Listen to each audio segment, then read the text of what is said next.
लोग ने पढ़ा था बीजीय व्यंजकों के गुणनखंड के बारे में। आज हम लोग एक पजल गेम से देखेंगे कि हम गुणनखंड किस प्रकार और इंटरेस्टिंग बना सकते हैं। तो देखो मेरे हाथ में एक क्वेश्चन है, इसमें क्या लिखा हुआ है? पहले हम बता देते हैं कि गेम कैसा बनाया है हम लोग ने। एक्स स्क्वायर बताने के लिए हमने 10 सेंटीमीटर का एक वर्ग काट लिया है, जिसकी लंबाई चौड़ाई क्या है, सब बराबर होती है। ये 10 सेंटीमीटर का है, इसको मान लिया है हमने, क्या है ये x। तो इसका क्षेत्रफल कितना हो जाएगा? ये समझ में आया सबको? बड़ा जो वर्ग होगा, ठीक है, उसको क्या दिखाएंगे? X square. वैसे ही हमने 5 सेंटीमीटर के छोटे छोटे वर्ग काटे हैं, जिसको हमने मान लिया है इसकी लंबाई और चौड़ाई सब बराबर है और a। तो इसका क्षेत्रफल क्या हो जाएगा? ठीक, इतना समझ में आया? एक बड़े वर्ग हो गए और एक छोटे वर्ग हो गए। अब हमने एक जो x वाले टर्म है, इसको दिखाने के लिए हमने क्या बना दिया? एक आयत। इसकी लंबाई बड़े वर्ग के बराबर है, यानी कितनी है? x। और इसकी चौड़ाई छोटे वर्ग के बराबर है, यानी a। ठीक है, अब समझ में आ गया सबको? तो हमारे पास 3 प्रकार की आकृतियां हैं, एक बड़ा वर्ग, छोटा वर्ग और एक आयत। अब हमें करना क्या है? अब हमको क्वेश्चन में दिए गए इसके अनुसार क्या लेना है? बड़ा, छोटा वर्ग और आयत लेने हैं, और इसको इस बोर्ड पर इस प्रकार सजाना है कि या तो हमारा वर्ग बने या हमारा आयत। ठीक है, तो फर्स्ट क्वेश्चन हम लोग करके देते हैं। X square plus 4x plus 3। X square यहाँ पर कितने एक्स स्क्वायर है? 2। एक एक्स स्क्वायर है यहाँ पर। ठीक है, तो हम क्या कर लेंगे यहाँ पर? इसको पकड़ो बेटा। यहाँ पर हम क्या ले लेंगे? एक एक्स स्क्वायर, जिसको हमने क्या कर दिया? इस तरीके से बोर्ड पर चिपका दिया। अब हम क्या लेंगे?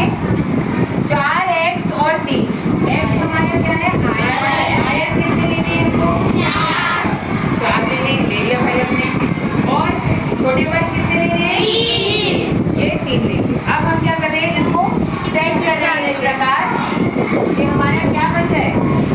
या तो आयत बन जाए या ठीक है।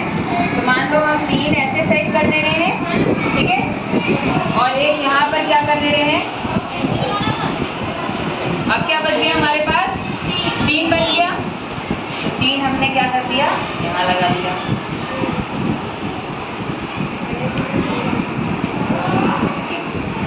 लग गया? तो ये हमारा एक क्या बन गया है? आयत बन गया। ठीक है, अनुराधा तुम बताओ बेटा। ये हमारा जो आयत बना है, ठीक, इसमें इसकी लंबाई क्या है? x है, और ये क्या है? 1 2 3। तो सबको जोड़ने पर इसकी लंबाई x plus 3। Very good, clapping करो भाई। चौड़ाई कितनी है? x plus 1। तो इसके 2 फैक्टर्स निकल के आए। एक क्या आया? x प्लस 3, और दूसरा क्या आया? x plus 1। देखो हमने जब हल किया था सवाल, इधर हमने जब सवाल हल किया था, तो हमने हमारे पास तभी क्या फैक्टर्स आए थे? x प्लस 3 और x प्लस 1। और हमने गेम की सहायता से भी देखा कि हमारे पास 2 फैक्टर आ रहे हैं, x प्लस 3 और x प्लस 1। ठीक है, समझ में आया? अब इसको और अगर टफ दे दिया जाए क्वेश्चन, जैसे हमें दिया हुआ है 2x square minus 7x plus 5। अब बताओ यहाँ पे x स्क्वायर यानी बड़े वाले कितने वर्ग लेने होंगे? 2 लेने होंगे। x वाले आयत कितने लेने होंगे? 7 लेने होंगे। और ये कितने लेने होंगे? छोटे वाले वर्ग 5।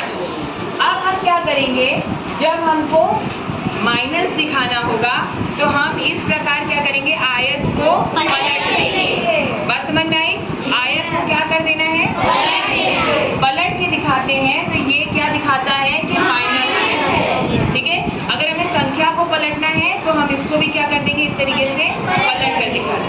ठीक है, अब ये तुम लोग अरेंज करोगे कि इतना सब लेने के बाद आयत और वर्ग बनाने पे लंबाई और चौड़ाई